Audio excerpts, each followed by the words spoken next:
9 ذی الحجہ کا روزہ ہم پاکستان کے حساب سے رکھیں گے۔ اس کی وجہ یہ ہے کہ شریعت میں جتنی بھی عبادات ہیں ان کے لیے وقت جو ہے وہ ظرف ہوتا ہے۔ یہ ایک فقہ کی اصطلاح ہے ظرف۔ اس کو میں ایک آسان طریقے سے سمجھاتا ہوں کہ ظہر کا وقت جب ہمارے ہاں داخل ہوگا تو ظہر کا حکم متوجہ ہو جائے گا۔ ظاہر ہے ہمارے ہاں جب صبح صادق ہوگی تو ہمارے ہاں جو ہے وہ صبح صادق کے احکامات ہماری طرف متوجہ ہو جائیں گے۔ ایسا نہیں کہ ہم دنیا کو نہیں دیکھیں گے کہ دنیا کیا کر رہی ہے، ہم جہاں رہتے ہیں وہاں کے حساب سے قربانی کا بھی ایسا ہی ہے۔ حالانکہ ابراہیم علیہ السلام نے جو قربانی کی تھی وہ تو 10 ذی الحجہ کو کی تھی نا۔ اب سعودی عرب میں 10 ذی الحجہ ایک دن پہلے ہو رہی ہے، تو ہم یہ نہیں کہہ سکتے کہ ہم ایک دن پہلے قربانی کریں گے۔ تو جو جتنی بھی عبادات ہیں نا ان میں وقت اس عبادت کے لیے ظرف ہوتا ہے۔ تو یوم عرفہ کا جو دن ہے اس دن جو وقوف عرفہ ہوتا ہے وہ اس لیے ہوتا ہے کہ وہ 9 تاریخ ہوتی ہے۔ اگر 9 تاریخ نہ ہوتی تو وقوف عرفہ بھی نہ ہوتا۔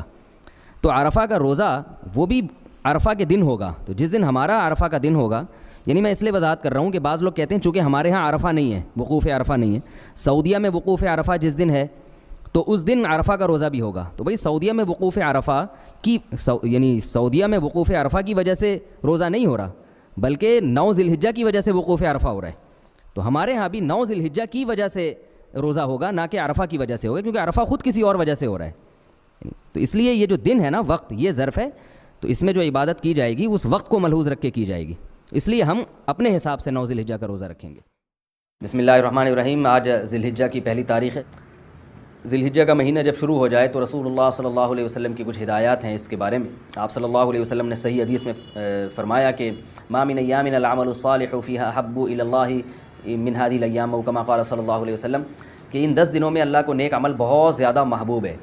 تو یہ جو پہلی تاریخ سے لے کے 10 تاریخ تک کے ایام ہیں، ان میں کوئی بھی نیکی کی جائے، روزہ رکھا جائے، تہجد پڑھی جائے، صدقات و خیرات کیے جائیں، یا کوئی بھی نیکی کا بھلائی کا کام کیا جائے تو اس کا ثواب عام دنوں سے زیادہ ملتا ہے۔ دوسری بات یہ کہ یہ جو ایام ہیں ان کی قرآن مجید میں قسم بھی اٹھائی گئی ہے، والفجر ولیال عشر، قسم ہے فجر کی اور 10 راتوں کی۔ تو جمہور مفسرین اس طرف گئے ہیں کہ ان 10 راتوں سے مراد ذی الحجہ کی راتیں ہیں، تو ان کے دن کی بھی فضیلت ہے اور رات کی بھی فضیلت ہے۔ اور رسول اللہ صلی اللہ علیہ وسلم نے ان ایام کے بارے میں فرمایا کہ جس شخص کا ارادہ ہو، صحیح حدیث ہے، جس شخص کا ارادہ ہو قربانی کرنے کا تو اس کو چاہیے کہ ان دنوں میں اپنے ناخن اور بال نہ کاٹے۔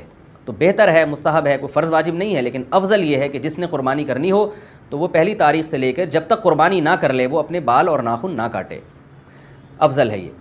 اور ایام تشریق بھی ہیں ان میں، 9 ذی الحجہ سے لے کر 13 ذی الحجہ تک ایام تشریق شروع ہوتے ہیں، جن میں تکبیرات تشریق ہے، جس میں زور زور سے اللہ اکبر لا الہ الا اللہ اللہ اکبر وللہ الحمد یہ پڑھا جاتا ہے۔ یہ بھی انہی ایام سے منسلک جو ایام ہیں ان کی فضیلت کی بات ہے۔ اور 9 ذی الحجہ کے روزے کی ایک الگ سے فضیلت ہے، عرفہ کا روزہ جسے کہا جاتا ہے۔ تو 9 تاریخ کا روزہ وہ آپ صلی اللہ علیہ وسلم نے اس کی بہت ترغیب دی ہے۔